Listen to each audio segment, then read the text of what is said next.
Crimes passionnels, disparitions inquiétantes ou machinations diaboliques, percer les secrets des faits divers les plus marquants et plonger au cœur des affaires les plus étonnantes de l'histoire judiciaire.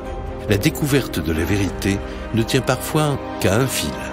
Bienvenue dans Chroniques criminelles.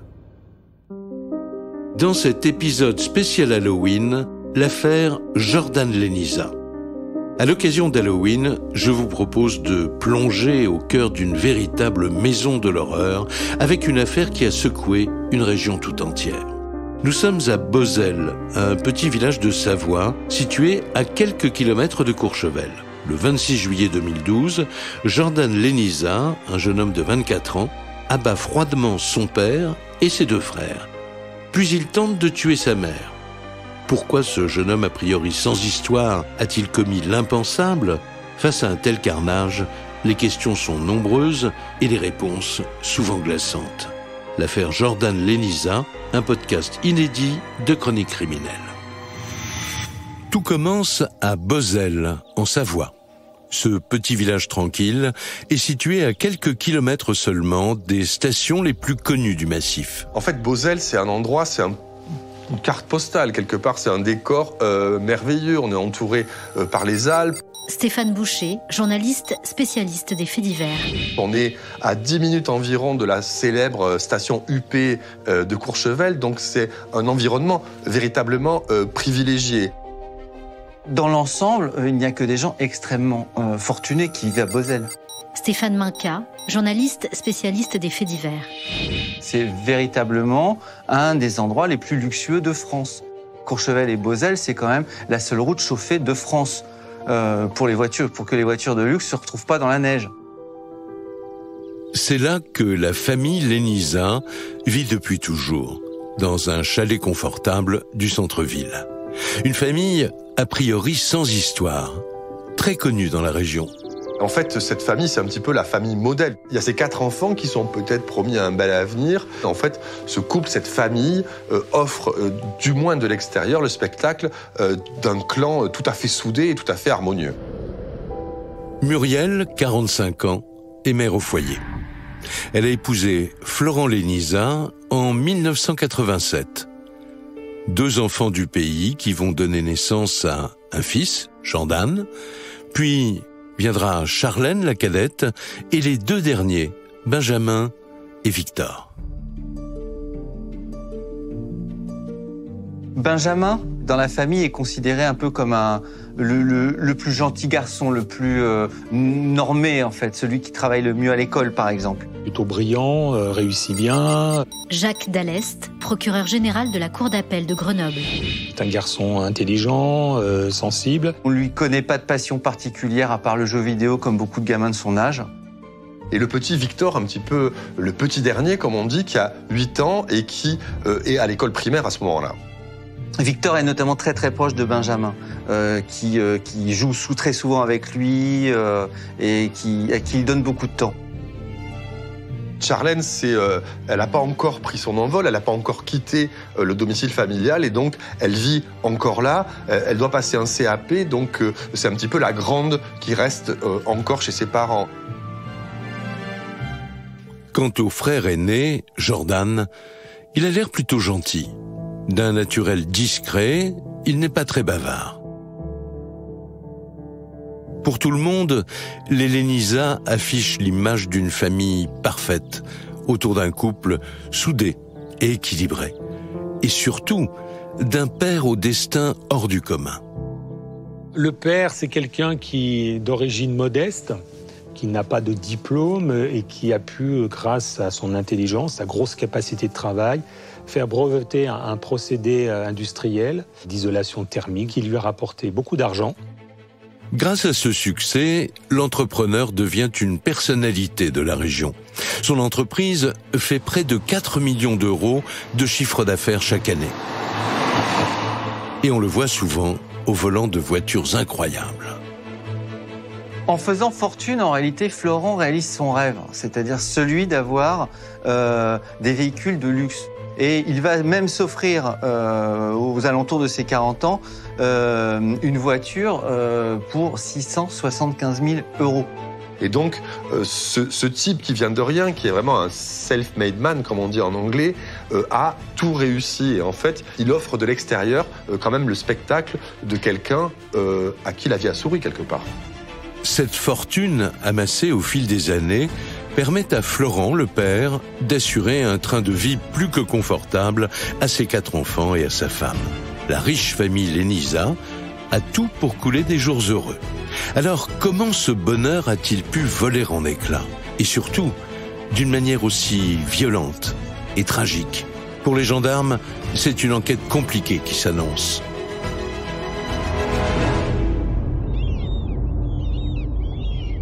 Ce 26 juillet 2012, Muriel vient d'être violemment agressée par son fils Jordan.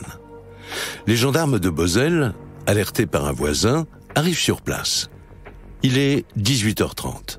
Dans la rue, devant son domicile, la mère de famille est en état de choc.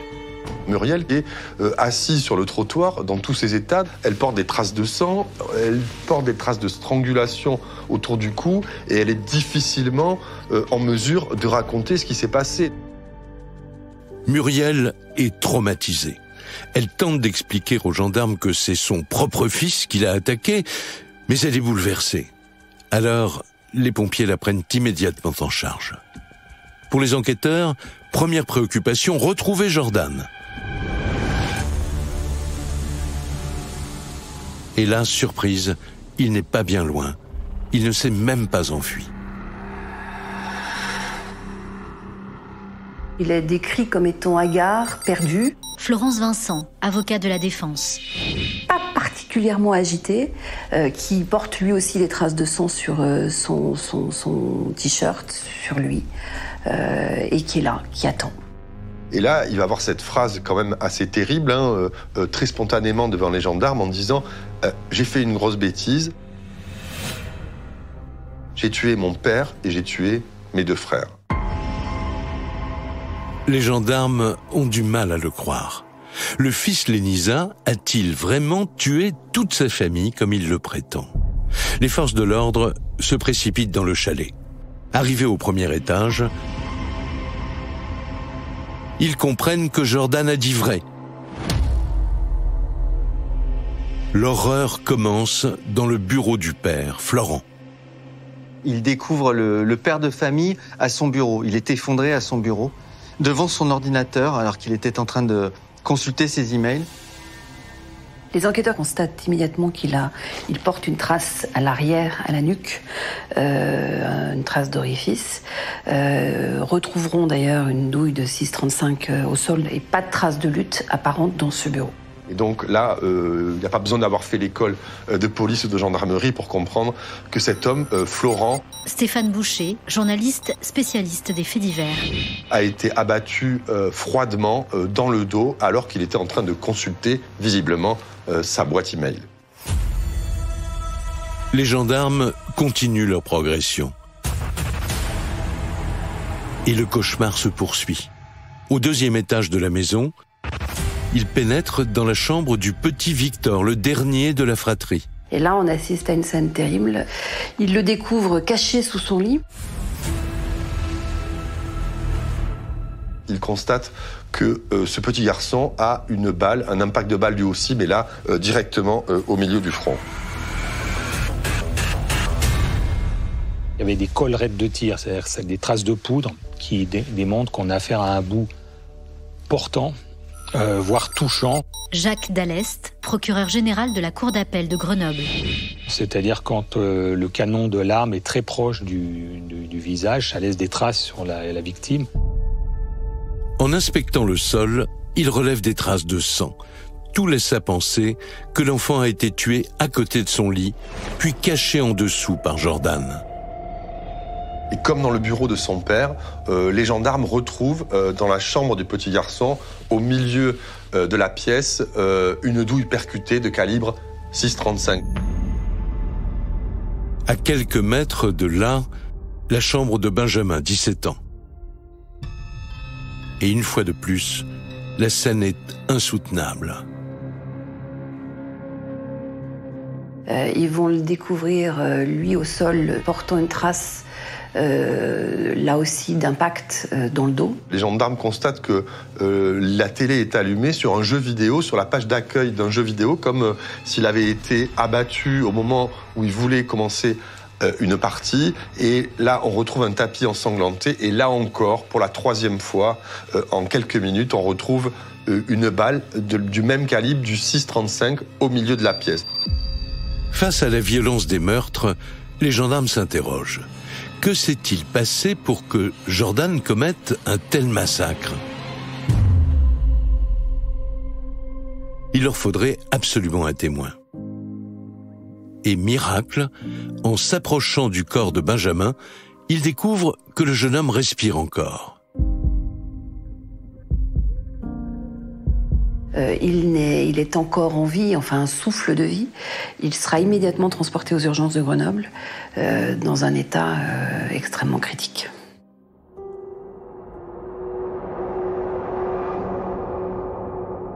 En attendant de pouvoir l'auditionner, les gendarmes questionnent Jordan, car ils veulent retrouver l'arme du triple meurtre.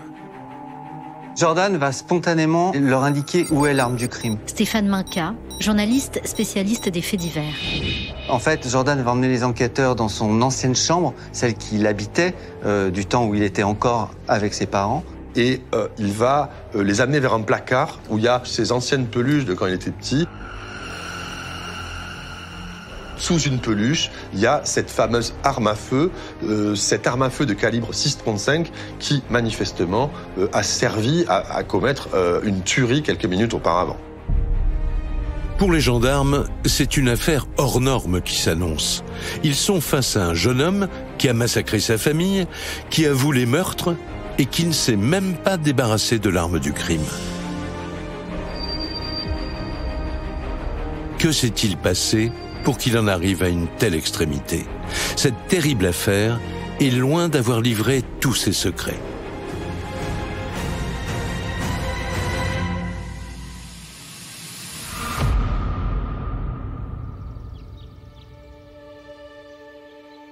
La région est sous le choc. Personne n'aurait pu imaginer qu'un tel drame soit possible dans cette famille d'apparence si tranquille. Les Lénizas sont un peu connus dans le coin. Ce sont des gens que l'on apprécie. Et d'un coup, qu'une telle tuerie arrive dans une famille aussi modèle, évidemment, ça ébranle toute la vallée, quoi.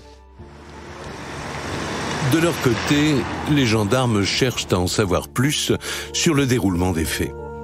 Mais Muriel, la mère, est complètement traumatisée. Tout son monde s'est effondré. Elle a perdu son mari et son petit dernier, Victor. Elle est incapable d'expliquer ce qu'il s'est passé. On imagine à ce stade, pour cette mère, pour Muriel Lénizat, pour Charlène aussi, qui n'était pas dans ce chalet ce jour-là. Florence Vincent, avocat de la défense. Mais on imagine à la fois la détresse qui est la leur et aussi l'incompréhension qui est la leur. Pourquoi est-ce que Jordan a commis un tel geste? Alors les gendarmes misent tout sur le témoignage de Benjamin, retrouvé entre la vie et la mort dans le chalet.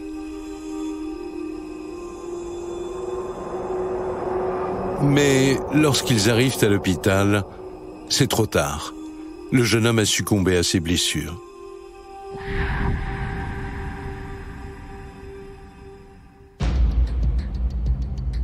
Le seul espoir de faire avancer le dossier, c'est que Jordan explique pourquoi et comment il a pu commettre ce triple meurtre. Mais le jeune homme n'est pas bavard. Alors qu'il reconnaît sans difficulté être à l'origine de la mort de son père et de ses frères, il y a une forme de réserve en tout cas, puisqu'il dira qu'il n'a pas de mémoire exacte des faits, même s'il les reconnaît. Des explications insuffisantes aux yeux des enquêteurs. Ils se demandent surtout si Jordan n'aurait pas trouvé cette excuse pour leur cacher la vérité. D'autant qu'en salle d'interrogatoire, le jeune homme est très calme.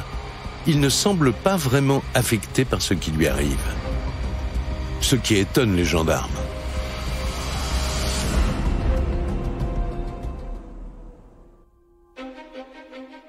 Alors, ils cherchent à en savoir plus sur la personnalité du fils Lénisa. Il est décrit comme un garçon assez ouvert, sympa, souriant, drôle parfois, assez bien dans sa peau. Il a des petites copines, des amis, il a des camarades, des gens qui lui parlent. Il n'est pas isolé affectivement et psychologiquement. Rien d'inquiétant donc. Ce portrait plutôt flatteur est même confirmé par son meilleur ami. Il s'appelle Clément, il a 24 ans. Depuis 3 ans, les deux garçons sont inséparables. Ils se sont rencontrés en ligne sur un jeu en réseau. Il y avait quand même un certain charisme, c'est une personne avec qui on pouvait discuter de tout et de rien. Clément, ancien meilleur ami de Jordan. Il semblait vouloir s'intéresser assez fortement aux personnes qu'il côtoyait, en leur demandant s'ils avaient des problèmes, s'ils pouvaient les aider. A priori, une personnalité sociable, gentille et surtout très généreuse. Il m'a invité avec mon ex-compagne à partager 3 jours de nuit, tout frais payé, dans un parc d'attractions très connu. Ça s'est extrêmement bien passé, où à plusieurs reprises, quand on dînait sur place, il n'a pas hésité à nous dire non mais attendez, c'est pour moi. Il nous avait aussi offert 2 paires de lunettes de luxe. Donc c'était une personne qui était prête à donner sans qu'on lui demande. Une personne qui semblait avoir un peu le cœur sur la main, quoi. D'après ces témoignages, Jordan n'a pas du tout le profil d'un criminel. Alors pourquoi a-t-il assassiné froidement ses frères et son père ? En creusant un peu, les gendarmes découvrent un autre aspect plus inquiétant de sa personnalité. Assez rapidement, on se rend compte en fait que ce garçon, il s'invente un peu des histoires. Non, alors sa mère dira de lui qu'il ment. Et c'est vrai qu'on voit qu'il se fait passer parfois pour son père, se fait passer pour un milliardaire, et comme quelqu'un qui a beaucoup d'argent. Par exemple, il va sortir dans des bars ou des boîtes de nuit et laisser la facture au nom de son père. Alors évidemment, il pouvait, son père circulant avec des voitures de sport. Jacques Dallest, procureur général de la Cour d'appel de Grenoble.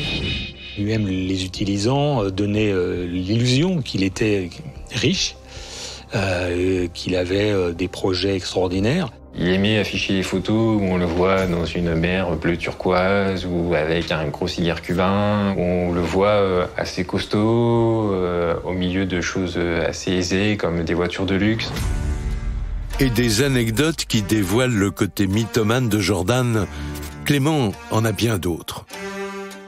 Alors, il m'explique que son père a 2 entreprises apparemment, et que celle qui a permis de faire fortune, il va la récupérer. Et va en rajouter au fur et à mesure en lui disant écoute Clément, dès que j'ai l'entreprise. Stéphane Minca, journaliste spécialiste des faits divers. Je te filerai un poste, je te donnerai une voiture, une grosse bagnole de fonction. Je me dis que ça paraît un peu gros, donc je doute de lui, mais il n'a pas hésité à mettre en avant les photos de lui où on le voit dans un milieu aisé, à donner le nom de son père qui avait fait partie des personnes fortunées qu'on trouvait facilement sur Internet. Il avait toujours une répartie pour les personnes qui doutaient de sa fortune. Interrogée à son tour, la maman de Jordan précise que petit, il n'était déjà pas facile. Elle se souvient de ses mauvaises notes, de son insolence en classe. À la différence de ses 2 frères qui, eux, étaient de très bons élèves.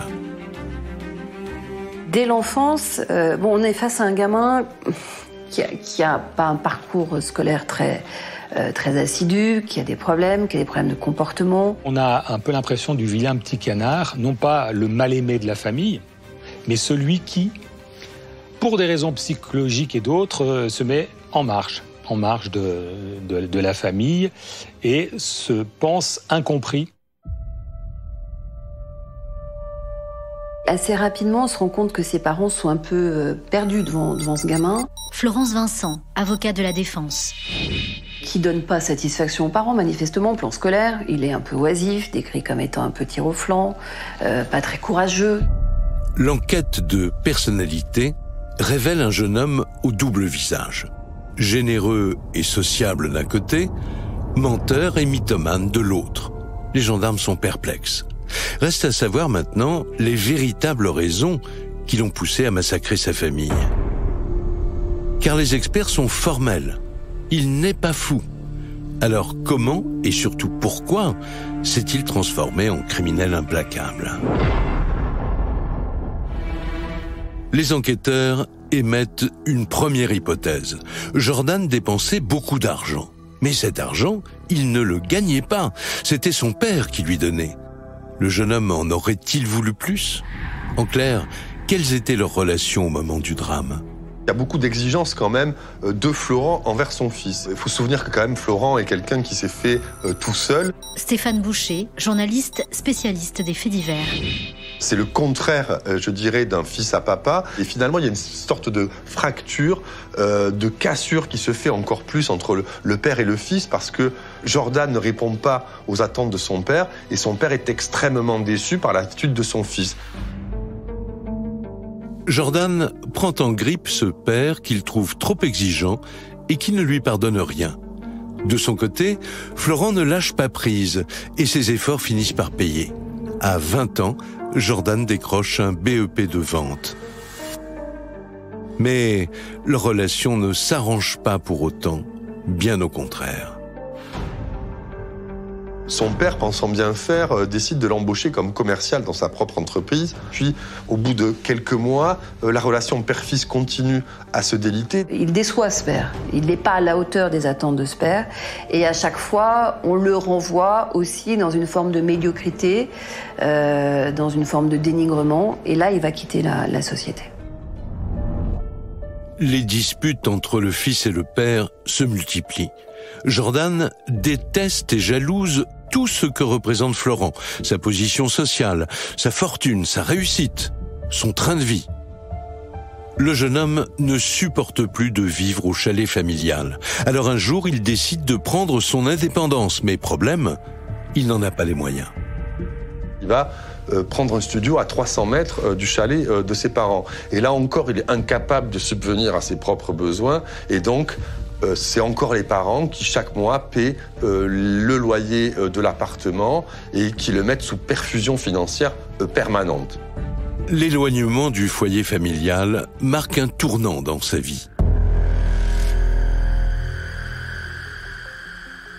Jordan s'isole et sombre dans un univers virtuel. Il se coupe de ses parents, il se coupe un peu de la société en se plongeant dans les jeux vidéo qui le mobilisaient pratiquement jour et nuit les derniers temps, au point où il n'arrivait même plus à s'alimenter, comme si il était dans une coupure presque spatio-temporelle avec son environnement. C'est souvent des jeux où il y a des bons et des méchants, des gens qu'on détruit, qu'on anéantit. Pour les gendarmes, les mauvaises relations entre Jordan et son père pourraient expliquer son geste fatal. Mais si c'est le cas, pourquoi a-t-il tué aussi ses deux frères ? Là encore, tout aurait basculé au moment où Jordan a quitté la maison familiale. Ce qui a été compliqué aussi pour Jordan, c'est effectivement de voir qu'il perdait un peu sa place. Alors, il perd sa place physiquement, parce qu'il n'est plus dans la famille. Donc, il est certes à quelques centaines de mètres, mais il n'est plus dans la maison. Il perd sa place d'aîné, puisque Benjamin devient le plus grand de la famille, en tout cas au sein du foyer. C'est pas l'humiliation, mais la dévalorisation par rapport à ses deux frères. Objet de l'amour des parents, donc on tue l'objet de leur amour pour leur nuire un peu plus, quoi. Il se ressent en tout cas comme moins aimé que ses frères, comme bénéficiant de moins d'attention de la famille, même s'il y en avait, lui ne le ressentait pas. Jordan en voulait à ses deux frères d'être devenus le centre de toutes les attentions. Mais un enfant qui déteste son père et ses frères ne devient pas pour autant un meurtrier. Alors qu'est-ce qui a bien pu pousser Jordan à passer à l'acte ? y a-t-il eu un élément déclencheur que les gendarmes ignorent ?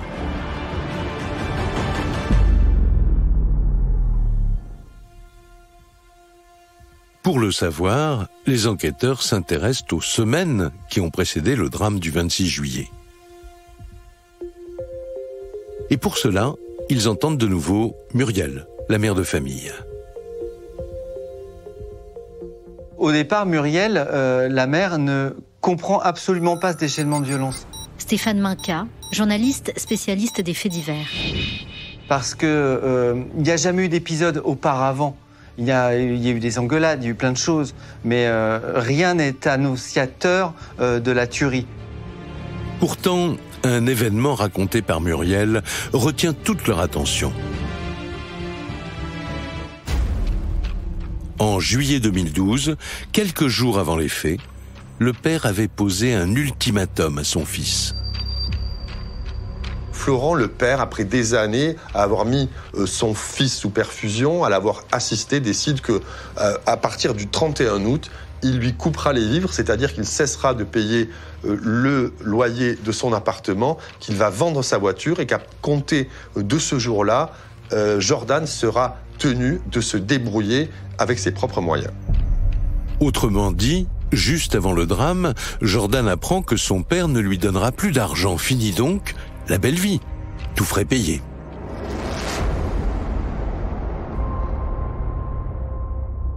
Alors les gendarmes s'interrogent. L'ultimatum posé par son père a-t-il tout déclenché ? Si oui, Jordan pourrait-il avoir prémédité son geste ? Mais ce n'est qu'une hypothèse. Encore faut-il la prouver.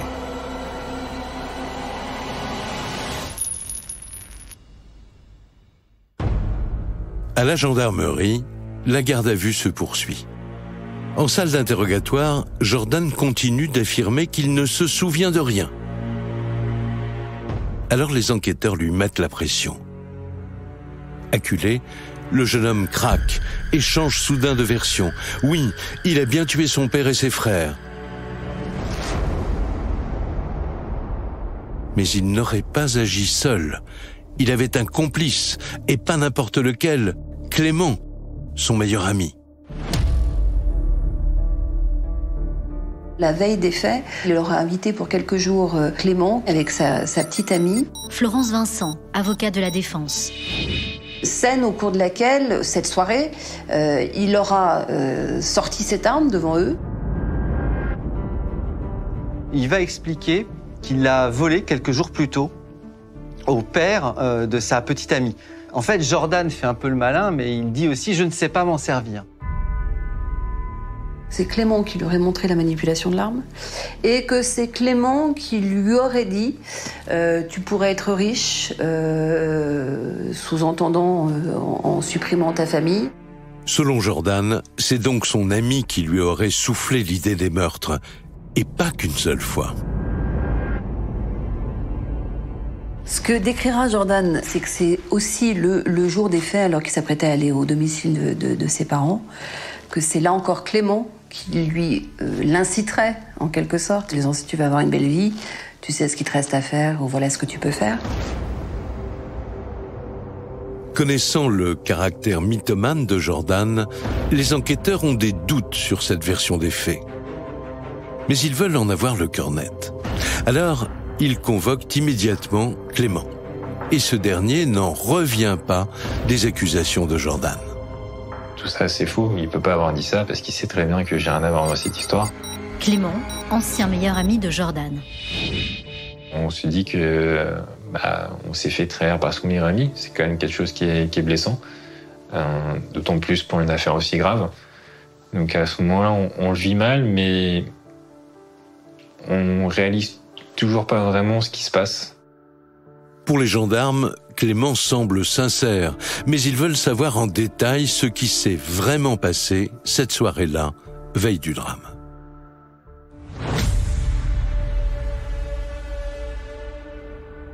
Après le dîner, Jordan nous raconte qu'il a une idée en tête, qui est de tuer les membres de sa famille.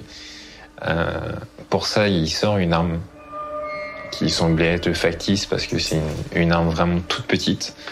Et à ce moment-là, il commence à nous mimer ce qu'il veut faire en disant je vais prendre un oreiller pour étouffer le bruit, je vais y arriver, je vais mettre une balle dans la tête à mon père, une balle dans la tête à ma mère, etc. Jordan d'ailleurs en rajoute dans les détails sordides en disant par exemple je finirai en mettant le feu à la baraque, comme ça il n'y aura plus de preuves en réalité. Au moment où il mime les faits, il pleure de rire de ce qu'il raconte. Et c'est ce qui fait qu'à ce moment-là, on se dit que c'est pas possible, il est pas sérieux. Alors, qui dit vrai ? Jordan ou Clément ? Pour le découvrir, les gendarmes n'ont qu'une seule solution : confronter les deux amis. Et là, coup de théâtre.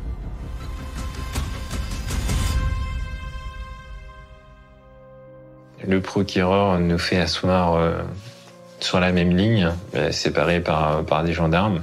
Et du coup, à chaque question que pose le procureur sur mon application, à ce moment-là, Jordan dit non, effectivement, Clément n'a rien à voir dans cette histoire, je l'ai impliqué pour pouvoir me sauver. Face à son ami, Jordan revient sur ses dernières déclarations. Oui, il est le seul responsable de cette tuerie familiale. Et la confrontation permet aux gendarmes de faire aussi avancer leur enquête. Clément affirme que Jordan lui a parlé de son projet avant le drame. Il a donc prémédité son geste. Reste maintenant à le prouver. Alors, ils saisissent son matériel informatique pour l'examiner. Et là, bingo. C'est au moment de la fouille de l'ordinateur de Jordan, et notamment de son historique de recherche Internet, comme on dit, que la préméditation semble évidente. On va découvrir que la veille des faits, la veille de la tuerie... Stéphane Boucher, journaliste spécialiste des faits divers. Il a fait des recherches quand même qui posent question. Qu'est-ce qu'on peut faire quand toute sa famille est morte ? Plus glaçant encore, il y a cette phrase « Est-ce qu'on meurt d'une balle dans la tête ?» Et à partir de là, l'hypothèse d'une préméditation méthodique de ces crimes, évidemment, s'impose tout à fait naturellement.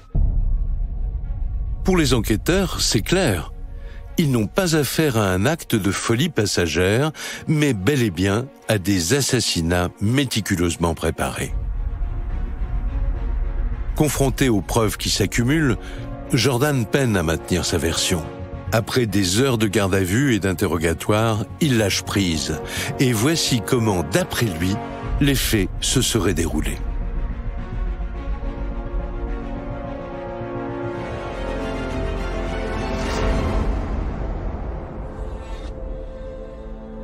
Il est 14h lorsqu'il pénètre dans le chalet. À l'intérieur, ses deux frères, Benjamin et Victor, sont seuls. Jordan explique qu'il s'en prend en premier lieu à Benjamin, son frère de 17 ans. Ils sont en train de jouer à un jeu vidéo. Alors que Benjamin lui tourne le dos, il sort son arme de son short.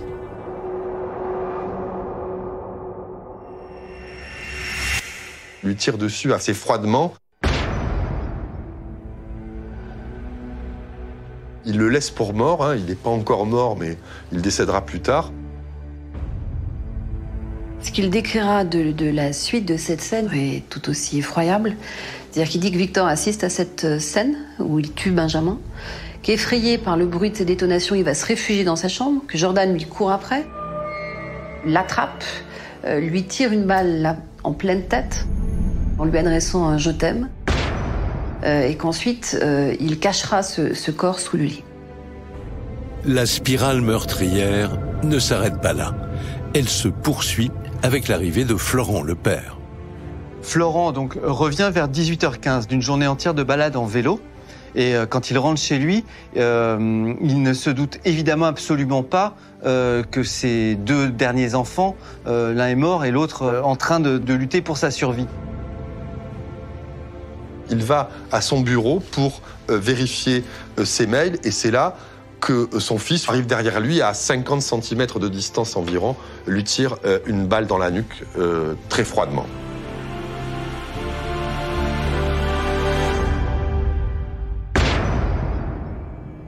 Mais alors, pourquoi a-t-il épargné sa mère après ce déferlement de violence. Il dira qu'il ne l'a frappée que pour qu'elle ne soit pas confrontée à l'horreur de ces scènes. Florence Vincent, avocat de la défense. Et qu'elle ne monte pas dans les étages, donc c'est pour ça qu'il l'attrape violemment et qu'il la frappe, mais qu'à aucun moment il n'a jamais voulu lui donner la mort.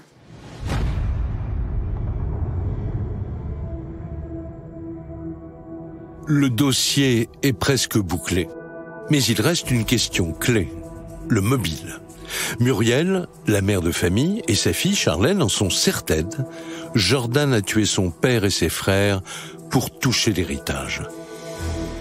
Mais il réfute en bloc cette accusation. Jordan a toujours nié avoir tué son père pour l'argent. En tout cas, c'est pas un mobile pour comprendre ce dossier. Et considérer ne voir ce dossier que par le prisme de l'argent, avec l'idée d'un héritage, etc., c'est passer à côté de tout ce que a pu vivre Jordan et de tout ce qu'il ressentait au fond de lui. Pourtant, là encore, les enquêteurs disposent d'éléments convaincants. D'après le témoignage de Clément, Jordan lui avait aussi parlé d'héritage la veille du drame. Il nous évoque effectivement la possibilité de rédiger un faux testament pour lui mettre bénéficiaire du capital décès de sa famille. Clément, ancien meilleur ami de Jordan. Il nous dit que demain il va tuer toute sa famille et qu'il va empocher 130 millions d'héritage. On n'y croit absolument pas. Alors, a-t-il massacré sa famille pour l'argent ? Ce sera aux jurés de trancher. Jordan est renvoyé aux assises le 5 octobre 2015 pour assassinat et tentative d'assassinat, c'est-à-dire meurtre avec préméditation. Et il encourt la perpétuité.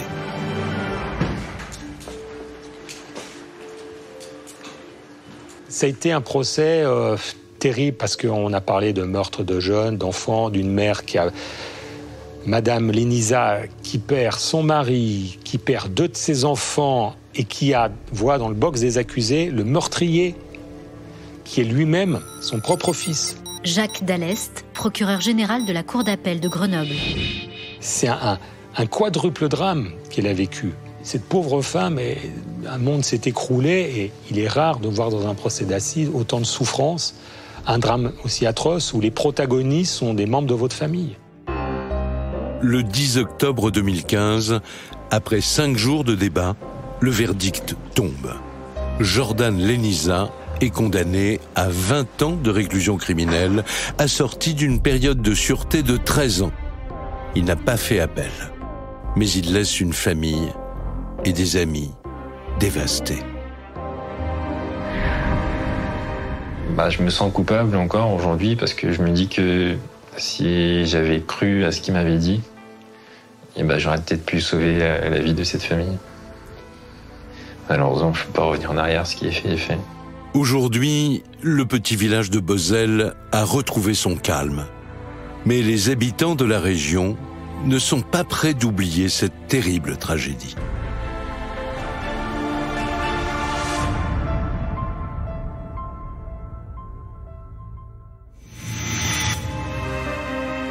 Vous venez d'écouter Chronique criminelle. Si l'épisode vous a plu, n'hésitez pas à mettre des étoiles, à commenter ou à vous abonner sur votre plateforme d'écoute préférée. Et retrouvez dès la semaine prochaine un nouvel épisode de Chronique criminelle.